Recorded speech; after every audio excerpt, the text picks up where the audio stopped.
जय श्री कृष्ण, राधे राधे, हरिओम।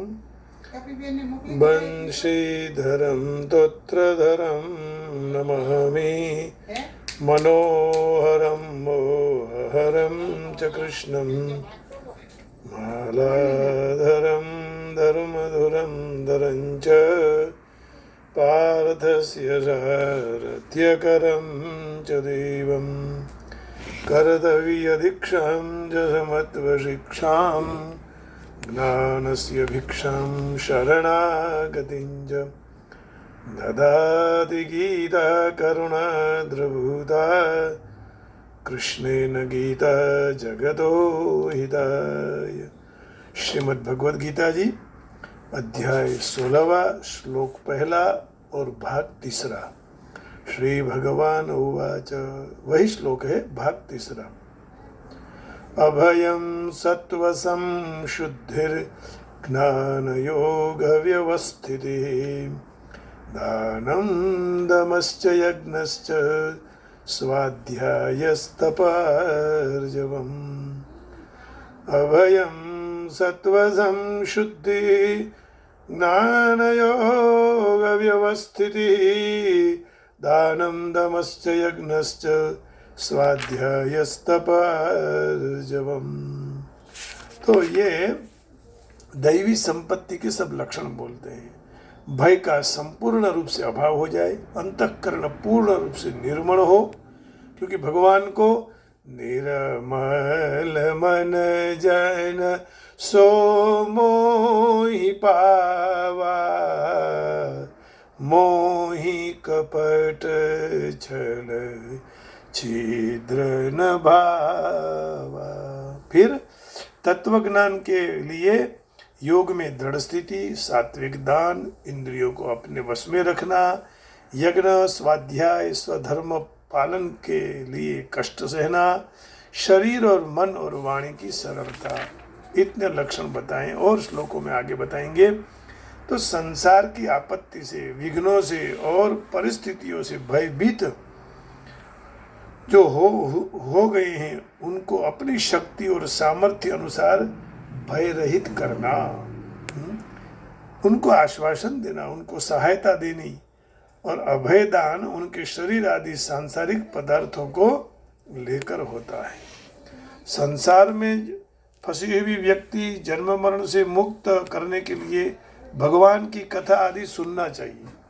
सबसे बड़ा उपाय है श्रवणम कीर्तनम विष्णु, श्रवणम कीर्तनम विष्णु, स्मरणम पादसेवनम, अर्चनम वंदनम दास्यम, सख्यमात्मनिवेदनम। कथा सुननी चाहिए। गोपियों ने भी कितनी कथा सुनी भगवान की, हनुमान जी भी कथा सुनते रहते हैं। और श्रीमद् भागवत जी तो 10वें स्कंध में 31वें अध्याय में और 9वें श्लोक में कहते हैं, तव कथामृतम तप्त जीवनम कविभिरीडितम कल्मषापहम, श्रवणमंगलं श्रीमदाततं, भुवि गृह्णन्ति ते भूरिदा जना। तव कथामृतं तप्तजीवनं कविभिरीडितं कल्मषापहम्, श्रवणमंगलं श्रीमदाततं, भुवि गृह्णन्ति ते भूरिदा जना। हे प्रभु, आपके कथामृत संसार में जो संतप्त प्राणी हैं उनको जीवन देने वाला है, कथा का अमृत, और शांति देने वाला है। अच्छे अच्छे महापुरुष के हृदय परिवर्तन भी कथा से हो जाता है। सारे पापों को अर्थात भगवत विमुखता का नाश करने वाला ये कथामृत है। कान में गिरते ही पढ़ते ही मंगल मंगल करने वाला है। संत महापुरुषों के द्वारा उनका विस्तार से वर्णन किया गया है। ऐसा कथामृत का पृथ्वी पर जो भी कथन करते हैं, जो सुनते हैं, सुनाते हैं, वह संसार के अत्यंत विशेषता रूप दान देने वाले सारे दान दे रहे हैं। उसमें से सबसे बड़ा दान कथा दान है। सबको कथा सुनाओ, अर्थात संसार से सबसे अधिक उपकार और हित करने वाले हैं। जो कथा कह रहे हैं वो संसार के पर सबसे बड़ा उपकार करने वाले हैं और सबका हित करने वाले हैं। ये कहा तो बहुत बड़ी बात है। कथा सुनते रहो, कथा कहते रहो। रामायण जी, भागवत जी आदि ग्रंथों को और उनके भावों को सरल भाषा में छपवा कर छोटी कीमत में किसी को देने से उनका कल्याण होगा। उनको यदि समझने की इच्छा करते हैं तो प्रेम से समझाइए, जिनसे उनका कल्याण हो जाए। ऐसे दान से भगवान बहुत प्रसन्न होते हैं, क्योंकि भगवान स्वयं 18वें अध्याय के अंतिम श्लोकों में, माने 68 और 69, 68 और 79 श्लोकों में भगवान कहते हैं, क्या कहते हैं, आइए सुनिएगा। यहिदं परमं गुह्यं मद्भक्तेष्वभिधास्यति भक्तिं वै परां कृत्वा मामे वैष्यत्य संशयः। यहिदं परमं गुह्यं मद्भक्तेष्वभिधास्यति भक्तिं वै परां कृत्वा मामे वैष्यत्य संशयः। मुझ में परम भक्ति रखकर जो मनुष्य परम रहस्य युक्त गीता जी के उपदेश को मेरे भक्तों को सुनाएगा तो वह मुझे ही प्राप्त होगा, उसमें कोई भी संदेह नहीं है। यह इदम परमं गुह्यम मद्भक्तेष्वभिधास्यति भक्तिं मयि परां कृत्वा मामे वैष्यत्य संशयः। ये तो हमको भी भाने वाली, हमको भी अच्छी लगने वाली बात भगवान ने कही। न च तस्मान् मनुष्येषु कश्चिन्मे प्रियकृत्तमः भविता न च मे तस्माद् अन्यः प्रियतरो भुवि। इससे बढ़कर मेरा प्रिय कार्य करने वाला मनुष्य में कोई भी नहीं है। इस भूमंडल पर इससे बढ़कर दूसरा कोई मेरा अत्यंत प्रिय होगा भी नहीं। जो मेरी कथा सुनाएगा, कथा कहेगा, समझाएगा, लोगों को छोटी छोटी बुक प्रकाशित करके अर्पण करेगा, तो वह सबसे मुझे बड़ा प्रिय है। न च तस्मान् मनुष्येषु कश्चिन्मे प्रियकृत्तमः भविता न च मे तस्माद् अन्य प्रियतरो भुवि। क्योंकि भगवान ही सबसे परिपूर्ण है, सब में परिपूर्ण है। इसलिए जितने अधिक जीवों का कल्याण होता है, इसलिए भगवान अधिक प्रसन्न होते हैं। सर्वश्रेष्ठ अभेदान है, उसमें भी भगवत संबंधी बातों दूसरों को जब सुनाते हो तब साधक वक्ता को सावधानी रखनी चाहिए कि वह दूसरों की अपेक्षा अपने में विशेषता न माने। मैं बड़ा हूँ यह नहीं मानना चाहिए, मैं भी सामान्य जन हूँ और कथा सुना रहा हूँ, परंतु उसमें भगवान की कृपा मानना। भगवान ही श्रोता के रूप में आकर मेरा समय सार्थक कर रहे हैं। क्या बात है, अद्भुत बात भगवान ने कह दी। ऊपर के जितने दान बताए हैं उनके साथ अपना संबंध न जोड़कर साधक ऐसा माने कि अपनी पास वस्तु, सामर्थ्य, योग्यता जो कुछ भी है वह सब भगवान ने दूसरों की सेवा के लिए मुझे निमित्त बनाकर दिया है। तो ये जो हम कथा सुना रहे हैं वो भगवान की मर्जी, भगवान की इच्छा, भगवान की शक्ति से, भगवान के बल से सुना रहे। इससे भगवत प्रीत्यर्थ आवश्यकता अनुसार जो कुछ देने में आवे वह सब उन्हीं का ही समझकर देना चाहिए। यही सबसे बड़ा दान है। ये भी भगवान का दिया हुआ दान है। उनकी कृपा नहीं की है तो बोल नहीं पाएंगे। उनकी कृपा से ही हम ये कथा भी कह रहे हैं। भगवत प्रीत्यर्थ करने का, भगवान को सुनाने का। कोई ना हो तो भगवान है। दमः, इंद्रियां को ठीक तरह से पूर्ण रीते वश करने का काम है दम। तात्पर्य यही हुआ कि इंद्रियां, अंतःकरण और शरीर से कोई भी प्रवृत्ति शास्त्र निषिद्ध नहीं होनी चाहिए।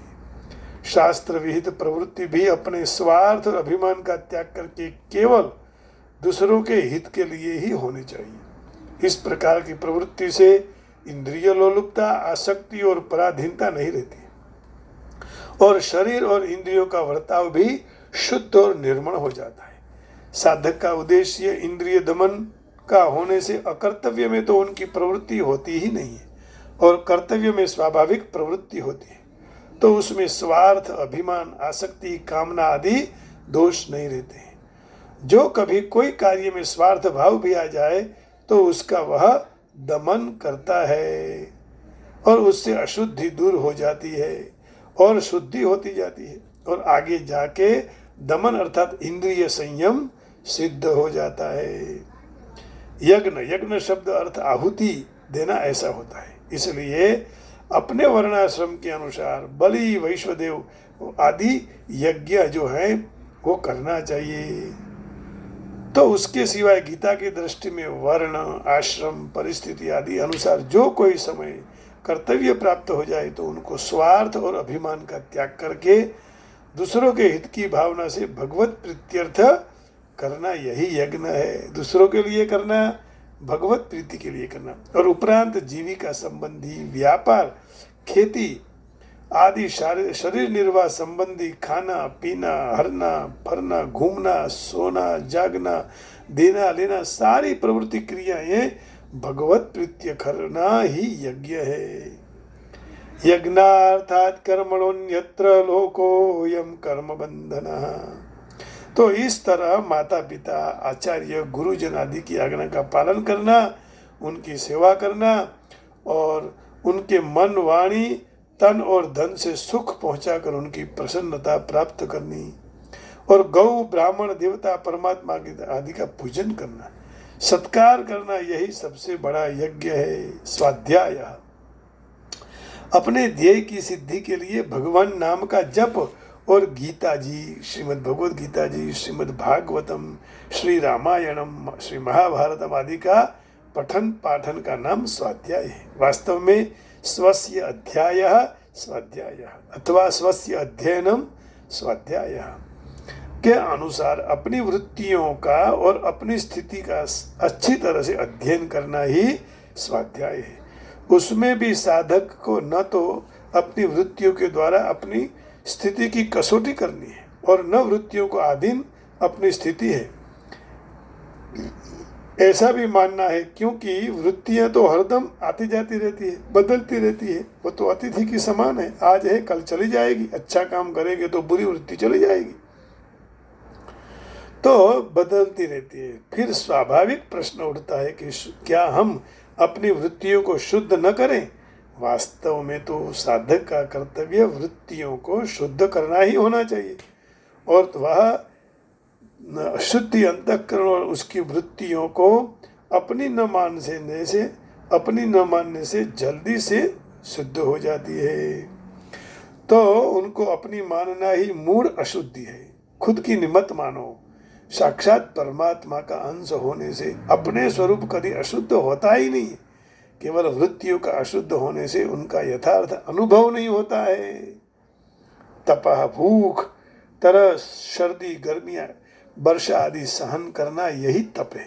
परंतु तप में प्यास, खाना पीना ये सब हम सहन करते रहते हैं। वास्तव में साधन करते करते अथवा जीवन निर्वाह करते करते स्थल, काल, परिस्थिति आदि को लेकर ही कष्ट, आपत्ति, विघ्न आते हैं।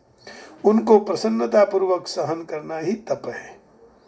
आगते स्वागतम कुर्याद, गच्छं तं न वितारयेत्, यथा प्राप्तं सहित सर्वं सा तपस्योत्तमोत्तम। यही सबसे बड़ा तप है कि कोई भी दुख आवे उसको प्रसन्नता से सहन करो। काल, परिस्थिति कहाँ भी ले जाए, कोई भी मंदिर, कोई भी देश, कोई भी राज्य, कोई भी छोटा सा गांव, टाउन, बस उसी की कृपा से सब हो रहा है। सहन करते रहो। कोई कह रहे थे कि भारत वालों ने गीता को पचाई नहीं है, ये सरासर झूठ है, क्योंकि विदेश का धन खाकर 25-25-30 साल के तुम्हारी बुद्धि बिगड़ हो चुकी है। बोले विदेशी लोगों ने यहाँ गीता को पचाई है। नहीं नहीं, ऐसा नहीं है। यहाँ भी कई ऐसे लोग होंगे जिन्होंने गीता पचाई है, लेकिन भारत में सो कंपैरिजन में बहुत लोग हैं कि अपना जीवन धन्य बना चुके हैं। लेकिन यहाँ की हवा और यहाँ के पैसों से आपकी बुद्धि बदल चुकी है। महाराज, ऐसा कभी मत सोचिए कि यहाँ के लोगों ने ही पचाई है। यहाँ के लोगों ने भी पचाई है, वहाँ के लोगों ने भी पचाई है। भारत देश में जन्म लेकर भारत देश को दोष मत दीजिए। कई वहाँ संत महात्मा गीता जी को पचा कर अपना जीवन दिव्य जी रहे हैं। तुम्हारी आंखों में यदि कमला हुआ है तो ठीक है, पीला दिखाई देगा। तो कभी भी किसी को दोष मत दीजिए। बड़े प्रेम से भगवान की गीता गा रहे हैं संत लोग, और उनके आशीर्वाद से ही यह नई शक्ति प्राप्त होती है। तो तप में पहले जो किए पापों का नाश होता है, और सहन करने वाले की सहने की नई शक्ति, एक नया बल आ जाता है तप से। तप बल शंभु संघरहि, और तप बल ब्रह्मा जी सृष्टि बनाते हैं, विष्णु जी पालन पोषण करते हैं, ब्रह्मा जी भगवान शिव जी नाश करते हैं, विनाश दुर्बुद्धि का वो तप से होता है। तप के बिना कुछ नहीं होता है। साधक को सावधान रहना चाहिए कि वह तपोबल का प्रयोग दूसरों के वरदान देने में, शाप देने में, अनिष्ट करने में, इच्छा पूर्ति में न करें, परंतु वह बल का अपनी साधना में जो बाधाएं आती हैं उनकी प्रसन्नता से सहन करने की शक्ति बढ़ाने में करें। साधक जब साधना करते हैं तब वह साधना में कितनी प्रकार के विघ्न आते हैं, तो वह समझे कि मुझे एकांत मिले तो मैं साधना कर सकूं, वातावरण अच्छा मिले तो साधना कर सकूं, आदि आदि सारी अनुकूलताओं की इच्छा नहीं करने की। जहां मिल जाए वहां साधना करने बैठ जाओ, अर्थात उनके अधीन नहीं होना। फिर भी तप है, साधक अपनी साधना परिस्थिति के अधीन न मानते हुए साधना के परिस्थिति के हिसाब से बना लेना चाहिए। अर्थात साधक को एकांत में साधना करने की चेष्टा करनी चाहिए, परंतु एकांत न मिले तो जो परिस्थिति में भगवान की भेजी हुई परिस्थिति है, समय है, अनुकूलता है, उसको समझकर विशेष उत्साह से प्रसन्नता पूर्वक साधना में प्रवृत्त होना चाहिए। आर्जवम, सरलता, सीधापना बोलते हैं ना, सरलपन आर्जव कहते हैं, और रुजु से आर्जव, आर्जव रुजु अर्जुन शब्द बना, बहुत सरल है अर्जुन जी।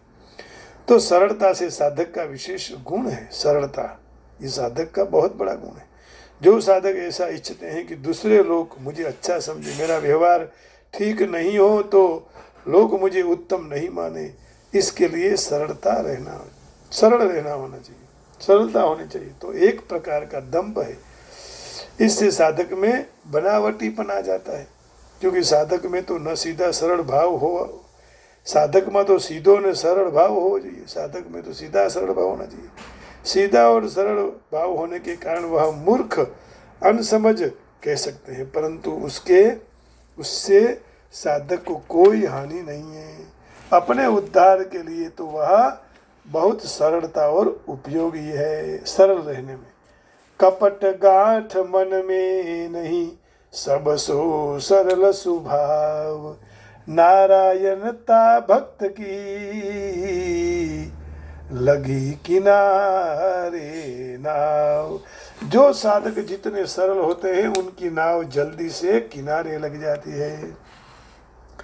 कपट गांठ मन में नहीं, सब सो सरल स्वभाव, नारायणता भक्त की लगी किनारे नाव। इसलिए साधक के शरीर, वाणी, मन के व्यवहार में कोई भी कपट या बनावटी नहीं होना चाहिए, उसमें स्वाभाविक सरलता होना चाहिए।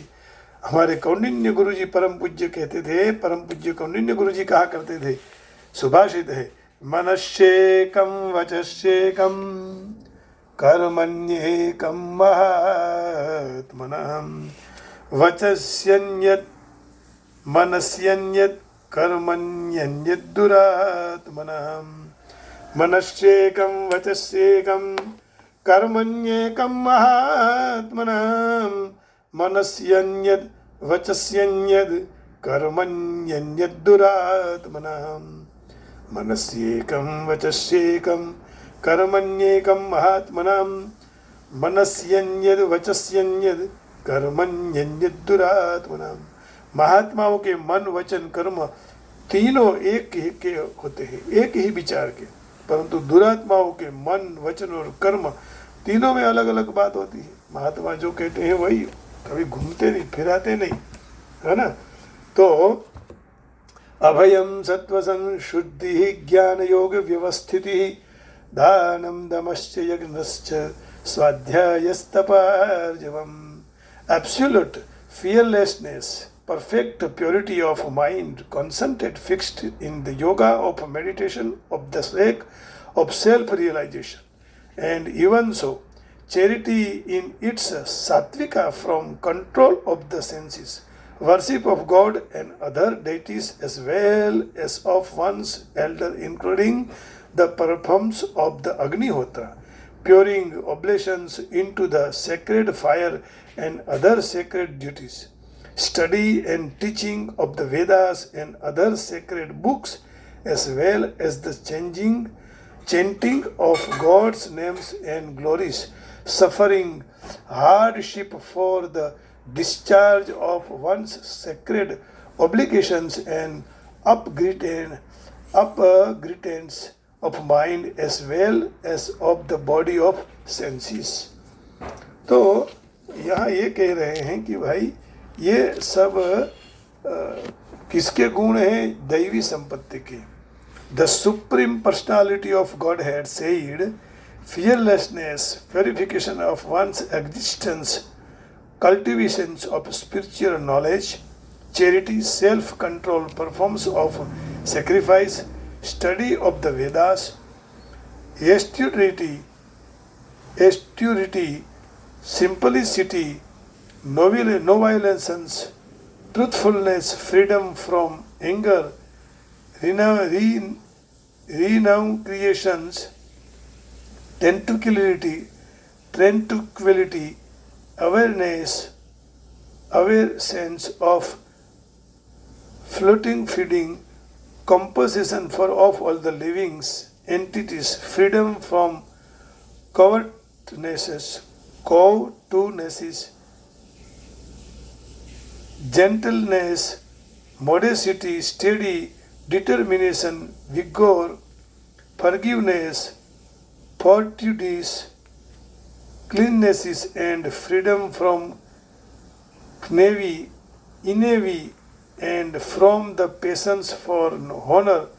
These transcendental qualities of son of the Bharata belong of godly mean endowed with divine nature। तो भगवान यही समझा रहे हैं कि अच्छे गुण होना अच्छी बात है। अपनी बैंक में यदि अच्छा धन पड़ा हो तो अच्छे काम में जरूर जाएगा वो, यही भाव है। यहाँ भी दैवी संपत्ति है। तो 15वें अध्याय के आरंभ में भौतिक जगत रूपी अश्वत्थ वृक्ष का भगवान ने निरूपण किया। वृक्ष में से निकलते जो मूल हैं उनकी समानता जीवात्माओं के शुभ और अशुभ कर्मों के साथ की है। 9वें अध्याय में भी देव और असुर का वर्णन किया। वैदिक कर्मकांड के हिसाब से सत्व गुण में किए हुए सर्व कर्म मुक्ति पंथ प्रगति के लिए शुभ माने जाते हैं। ऐसे कार्य देवी प्रकृति के रूप में जाने जाते हैं। जो मनुष्य देवी प्रकृति में अवस्थित होता है वह मुक्ति के मार्ग की ओर प्रगति कर लेता है। इससे उल्टा रजोगुण और तमोगुण में रहकर कार्य करने वाले मनुष्य के लिए मुक्ति की कोई शक्यता नहीं है। तो लोगों को या तो भौतिक जगत में रहना पड़े या तो पशु योनि में, इसलिए निम्न प्रकार की योनि में जाना पड़ता है। 16वें अध्याय में भगवान ने दैवी प्रकृति और उनके गुण और आसुरी प्रकृति और उनके गुणों का वर्णन किया है। तो वे गुणों के लाभ और हानि का भी वर्णन है इसमें। दिव्य गुण और दैवी वृत्तियों से युक्त जन्म लेकर मनुष्य के संदर्भ में यह शब्द अभिजातस्य महत्व का है। कई लोग जन्म से ही अच्छे गुण प्राप्त कर लेते हैं। भवन्ति संपदम दैवीम अभिजातस्य भारत। तो दैवी वातावरण में संतान पैदा करने के लिए वैदिक शास्त्रों में गर्भाधान संस्कार आता है। जो माता पिता यदि इच्छते हैं कि दिव्य गुण धारण करने वाले संतान पैदा हो तो उनको सामान्य जीवन में मनुष्य के लिए निर्दिष्ट 10 नियमों का पालन करना चाहिए। भगवद गीता में पहले भी हम पढ़ चुके हैं, सीख चुके हैं, सुन चुके हैं, कह चुके हैं कि उत्तम संतान उत्पन्न करने के लिए जातीय जीवन स्वयं कृष्ण है। जातीय जीवन की प्रक्रिया का उपयोग कृष्ण परायण में होता हुआ वहाँ उसकी निंदा नहीं कही है। जो मनुष्य कृष्ण परायण है तो उसको कम से कम कुत्ते और बिल्ली जैसी संतति पैदा नहीं करनी चाहिए। ऐसी संतति पैदा करनी चाहिए कि जो कृष्ण परायण हो जाए। कृष्ण परायण में मग्न रहते माता पिता से उत्पन्न हुए संतानों को इतना तो लाभ मिलना ही चाहिए। जो संस्था समाज सामाजिक जीवन के 4 विभागों में और व्यवसाय अथवा 4 वर्णों के विभाग में विभाजित करते हैं वह वर्णाश्रम धर्म की व्यवस्था मानव समाज के जन्म आधार पर विभाजित करने के लिए नहीं है। ऐसा विभाजन अपने लायकात योग्यता पर किया जाता है। तो शांति तथा सुख समृद्धि लाने के लिए यहाँ जो गुणों का उल्लेख हुआ है उनको दिव्य कहा गया है और ये दिव्य दैवी गुण आध्यात्मिक ज्ञान में प्रगति करने के लिए मनुष्य के लिए हैं तो वह भौतिक जगत से फिर मुक्त हो सकता है। वर्णाश्रम संस्था में सन्यासी को समस्त सामाजिक वर्ण और आश्रमों में मुख्य गुरु गिने जाते हैं। ब्राह्मण को समाज के अन्य 3 अर्थात क्षत्रिय वैश्य और सेवक गुरु माना जाता है ना। ब्राह्मण गुरु माने जाते हैं तीनों को, परंतु सन्यासी इस संस्था में शिखर पर है।